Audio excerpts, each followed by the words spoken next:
Bună seara, dragii mei!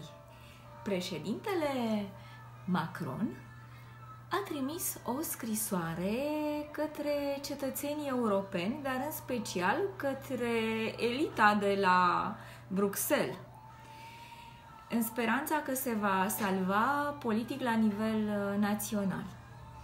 De ce vestele galbene sunt împotriva acestui regim Macron?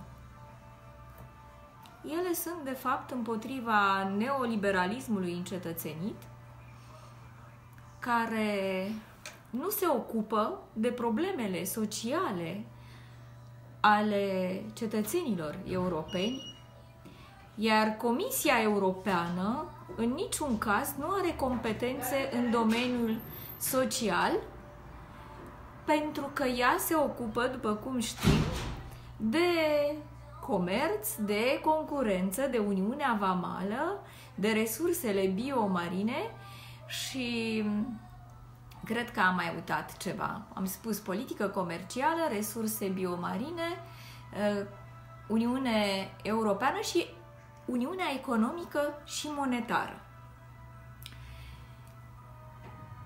Se pare că soluțiile sociale și modelul social european ține de măestria fiecărei țări, fiecărui stat național. Până când competența socială nu va deveni una europeană, nu putem să adresăm acest mesaj elitelor europene.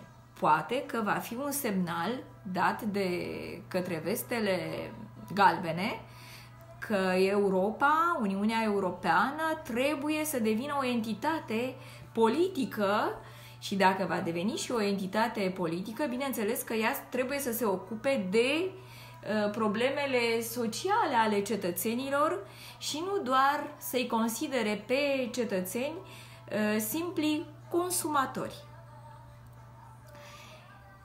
Eu sper în alte soluții la nivel european, pentru că apărarea libertății, protejarea continentului și regăsirea spiritului progresului nu țin neapărat de o entitate politică soft, țin mai mult de un stat european polițienesc, de întărirea poliției la frontiere, crearea unui, unui centru european polițienesc. Nu este cazul să scoatem în evidență acest aspect polițienesc la nivel european, doar pentru că în Franța cetățenii s-au răzvrătit pentru că le sunt încălcate drepturile sociale, iar statul devine doar un strângător de biruri, bani pe care vrea să-i folosească mai mult în apărare, în defavoarea sănătății și educației. Deci este un semnal de alarmă și la nivel european pentru politica de securitate și apărare europeană. Poate că a fost și mâna Rusiei în organizarea vestelor